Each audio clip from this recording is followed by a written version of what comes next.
game this Saturday from a mental standpoint? I hope, because we played really well after the break. No, I mean, our guys they like football. So, I mean, I think it was good for them to figure out how to win on the road. I think that was bothering them, that we played poorly on the road. And then kudos to our opponents on the road. I mean, I think two of the teams we lost to are two of the top 5 teams right now are in the Big 12. We played them at their place. Our first road game and then a road game without Sam, which is a challenge. So I think, we also faced some difficult situations in there. And I think our guys were ready to try to respond to that challenge. And this will be a great challenge this week. Coach Malzahn's won a ton of games in his career. He made 2 coordinator changes. One of the guys I worked with, Addison Williams, who's phenomenal. And I haven't worked with the other coordinators, only his brother, Brandon Harris. And those guys played really hard for those 2 guys. And it was noticeable that was a different football team last Saturday. So I'm excited to see our guys just get back to work. Chris Cartman, Son of a Source. Kenny wanted to talk about Cam Swinney, 4th Offensive Player of the Week in the Big 12. Nobody else has won it more than once. Last year, Ollie Gordon won it 4 times. He was Doak Walker Award winner and Big 12 Offensive Player of the Week. Can you just put into perspective what this has been like from your perspective, especially the evolution from last year, what he's meant to the team? And then a lot of people have asked, how healthy he is coming off of that game. So that part too. Yeah. Well, one, I've said it multiple times, he's completely changed his work ethic, his mindset. He's always had that dog on game day, that competitiveness on game day. But he's just the process that he went through this offseason to get into the shape he's been in. Like I said, we've had some fun conversations. We've had some not fun conversations. But it's out of respect for each other. And he's grown, and he's the best version of himself right now. He's actually doubtful to questionable for the game this week. So we'll see how that transpires. He's not going to practice this week. And like I said, he's doubtful this week. He went out at the end of the game there, undisclosed injury. But, whether he plays or not plays in the football game, he's going to make an impact on our football team because he's one of the leaders of the team. And can I just follow up? An example like the one that he sets, how much value is that for your team? Yeah, I mean, it's when you have guys who just play really hard and physical, I think everybody has to match that. And I think the way he's playing hard, the way he's playing physical, the way he's been practicing up to this point, people emulate what your best players, allow to happen on the practice field. And he's just done such a phenomenal job setting his own standard for himself to be a way better player than he was last year. Because, to be honest, he's unrecognizable in my eyes from this year to last year. I mean, 2 or 3 of those big plays this last game, he may not have scored on last year. This version does because he has an extra gear because he put in the work to get his body in the best shape of his life. And, we're going to do whatever is in the best interest of him and do whatever we can to get him healthy and get him back as soon as possible. Jordan and Jake. Hey, Kenny. Jordan Ham, Sports 360 AZ. With Cam being doubtful, if he's not able to go, how would you assess how Kyson was able to run the ball on Saturday and seen an expanded role potentially along with the rest of that backfield? Yeah, obviously other guys would have to step up for sure.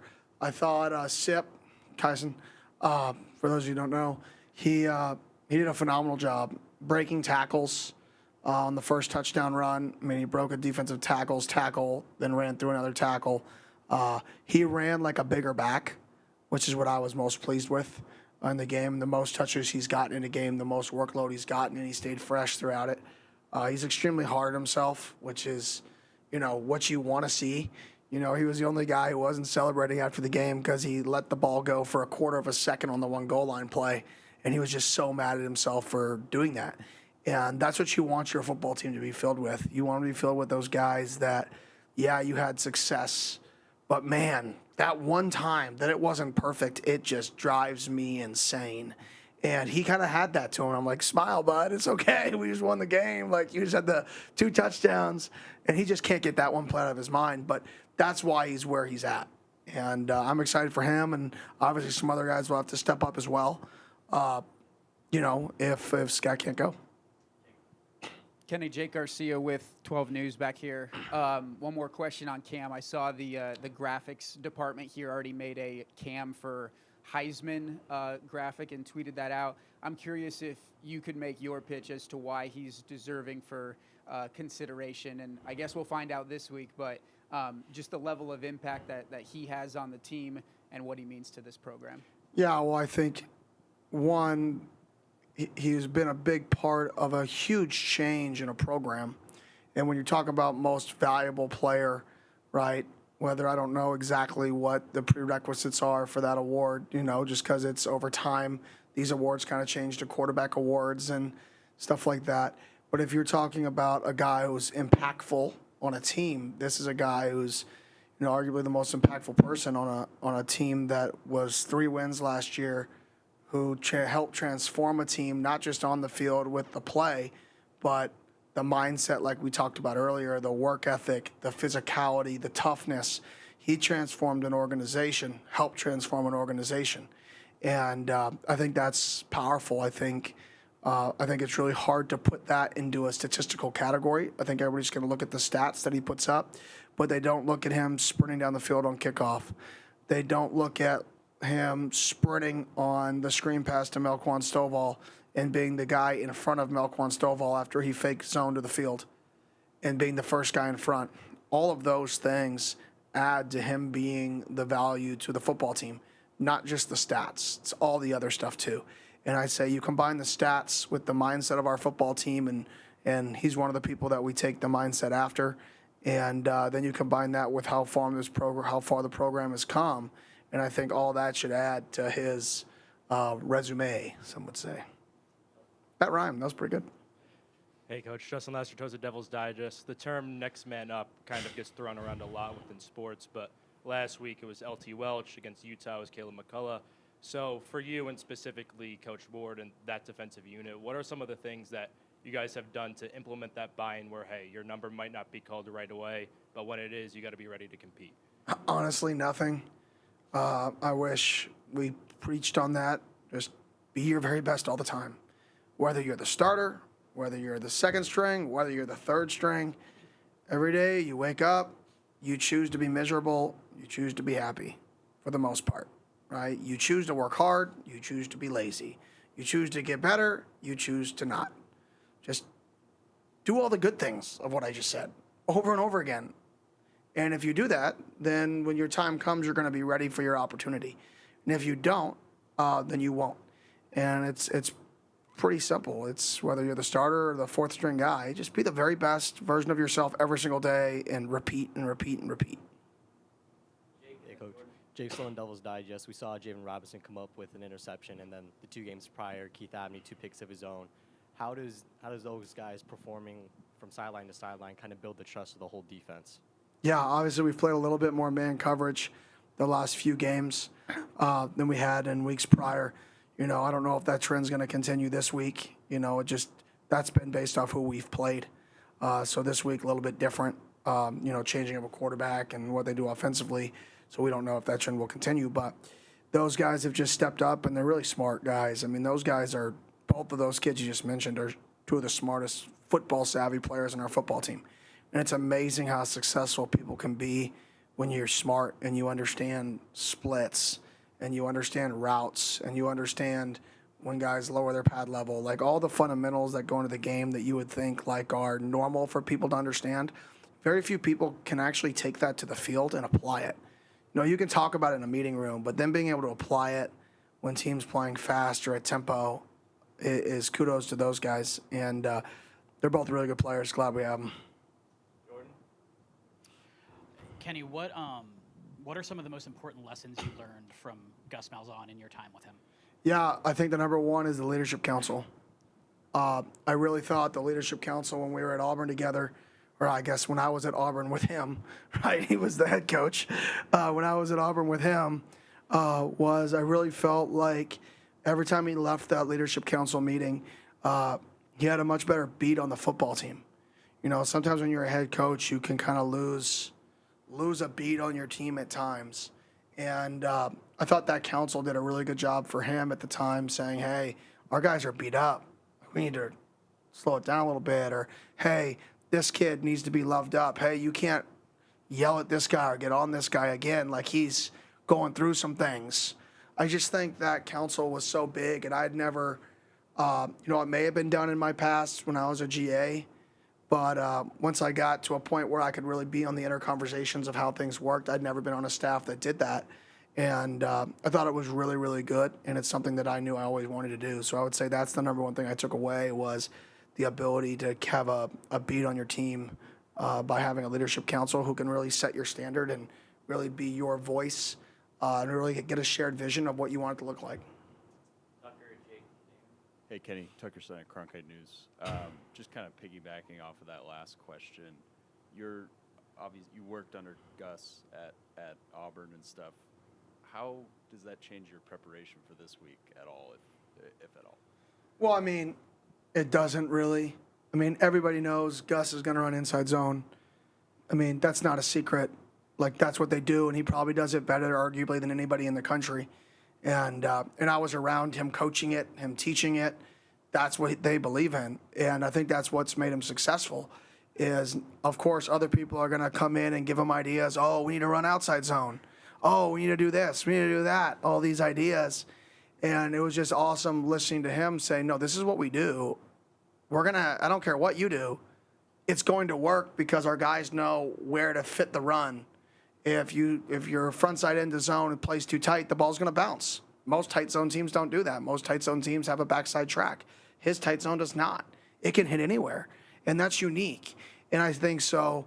One thing I learned from him is, have an identity for what you want and buy into that. And that's something that he's done his entire career. That's something that I'm trying to create here. It may not be the same identity, but that mindset of people are going to know who we are, I think there's some power to that. And I think that's why he's been so successful on offense for so long.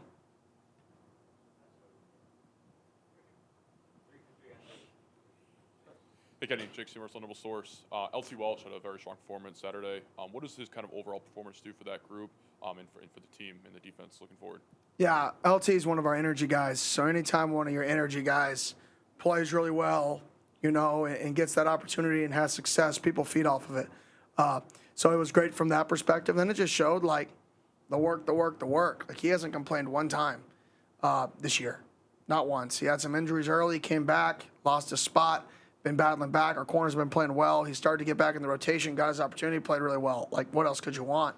Especially for a guy that brings great energy. And he's brought it every single day. That's why I gave him a game ball. If you looked at his Instagram, he posted the game ball. It was cool. It was awesome to see a guy like that really, just embrace his moment and make the best of it. Damon Allred, Arizona Sports. With Parker Lewis hitting all 6 extra points and the field goal attempt looking like it would be good from much further if it was online, is he going to continue to kick for you? Yes. Kenny, when a team has as many changes in terms of play calling and coordinators and everything that goes with it on the other side, how hard is that to now evaluate what they may be doing on Saturday? Very. I mean, especially when they play a game where the game's basically over at halftime, and it's like, okay, well, what were they trying to actually do in the game? You don't know, because they only played really a half of football from that perspective. So very difficult. You're kind of going in blind to any rhythm of a play caller on both sides of the ball. You don't have a rhythm for either of the guys. You hope that they keep some trends the same. You hope that they don't come out and have their own flair, or you have to be ready for their own flair, and you have to dig back into their history and say, okay, if this guy is going to go outside of, maybe the comfort zone of the last coordinator or the last play caller, what were his go-tos that he would be the first thing he'd put in? So you got to do a little bit of digging into the history. And I alluded to it earlier, Addison Williams, I worked with at Auburn with Gus. He actually worked on the offensive side of the ball. Me and him worked hand in hand. We were partners in crime over there all the time together. So he's been in the quarterback room before. He's been in my quarterback room before. We've been in it together. We worked on game plans together. I mean, we were very close. And now he's on the defensive side of the ball, right? And then we have Coach Gibbs, who was on their defensive staff, who's now on the offensive side of the ball. So it's kind of funny that, I kind of took that model from Gus, another thing that you had of having a defensive guy on that offensive side of the ball, which is a trend in the NFL now anyways. But so I'm excited. Addison's a phenomenal football coach. I firmly believe that. I think he's a head coach in the making over there. He's phenomenal. His family's awesome. He's a great person. He's a really good coach. He's super intelligent. Like, he's going to have some things for us that we got to be ready for. Doug Franz Unplugged podcast. Go back to your leadership council for a second. Number one, other than they're good leaders, what made you choose the people that you chose? And then number two, can you tell us a story about the 2024 season where the leadership council said this is more of the direction and you followed? Yeah, well, first part of the question, I didn't choose anybody. It's 100% player picked. Some people don't like that model because they say, well, you're going to get somebody who's just popular on the council. And my rebuttal is, well, if he's popular, he has a voice. Don't we want that guy believing in the vision, right? You don't just want the teacher's pets being the leaders of your football team because they're only certain guys are going to respond to those guys. You've got to get a football team and a vote of your team of who they want to lead them and let those guys lead them. I can't pick who's going to lead a team. So not everybody agrees with that, but that's just my belief. And for us, it's really practices. Like, how do your bodies feel? Coach, we're tired. We're not going to lie. All right, we need to slow it down then. Like, we got to take it back. And so I don't know if there's really one specific I do know one specific moment, but I'm not going to get into that. It was about a different scenario, but where they said, give us a chance to save this player who maybe made some poor decisions, not off the field, but like in the classroom and showing up on time. And we set a standard and we hold it. And they said, you know what, give us a chance. Like, let us handle this. We got it. No issue since. So for me, this is their football team. Like, we're only going to be as good as they play. We're only going to play as hard as they play. We're only going to be as fundamentally sound as they play because everybody's looking at them. We're only going to show up early if they show up early. So it's like, it's not about me. It's not about the staff. It's about how do we get this group of people to set a standard high enough. And I think this group, what's unique is they want it. And we have a group of people, I think, that are setting a higher standard than what we've had in the past. Kenny, how much will this positive momentum with your record help with roster retention and in recruiting? Yeah, I mean, roster retention, I'll be honest, good and bad. The more you win, the more people want your players, the more money they're going to pay them. So we need to fundraise more money. That's just the nature of the beast. The more you lose, the less people want your players. The less they're going to play them. Like, that's how it's the nature of the beast. So every time we win, just understand we need to raise more money to be able to retain our players after the season ends. I will say, I think our players want to be here. I think if our players had their pick on where they want to be, I think this is where they want to be. I asked our leadership council last week, who's kind of thinking about, what happens in 4 weeks. They're like, not many people. Like, we're all about right now. And I think that's what makes this group exciting and awesome, is they want to be here. But at the same token, this is still somewhat of a business from their perspective. And the more you win, the more people are going to come calling them, and the higher the price point's going to be. And us as a fan base, us as Arizona State, the university, everybody has to step up to be ready to push the chips in come December. Are you glad that this will be the last off season of this before the House settlement and the schools compensating athletes changes the model? Yeah, I think that's the exciting part is, I've been telling people, at least our donors, for a long time that NIL is not a marathon, it's a race. And it's a race. This is a 18-month, that's what I said last year, and now it's coming to fruition. I kind of got lucky, right? But it's what I believed. It's an 18-month race. And we're in the last 100 of this 400. Like, we're right there. And if we can retain our roster, just retain our roster, and I think the guys want to be here. They want to be Sun Devils. They're happy here. They're proud to be here. They take some pride in doing what they've done and getting this place back in the right direction, not where we want to be yet, but get in the right direction. If we as an alumni, a fan base, an institution can back that and support that, I think we can retain the roster through when this new court case closes, and then I think we'll be able to, compete with anybody in the country when we get to that point. But it is a challenge for the next 4 months, and we got to find a way to get these guys where they should be, in my opinion, fairly, what they deserve, and that's really what I'm going to be focused on here on Thursday nights, Wednesday nights, and this offseason early is how do we make sure we retain our roster, because people want players who win.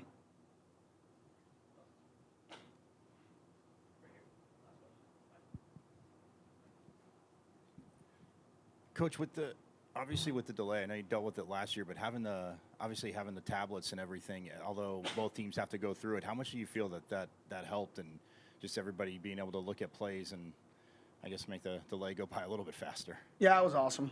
I mean, but it's both sides of the ball, both teams. I think it really just came down to the Whataburger we ate. Maybe Whataburger will give somebody an NIL deal. But too bad we didn't have Sam's Wraps in Oklahoma City. We could have bought some Sam's Wraps from Cold Beer and Cheeseburgers, but that was too far away to get ordered for the halftime. But maybe next rain delay we can get some of that ordered. Thank you. Have a great day.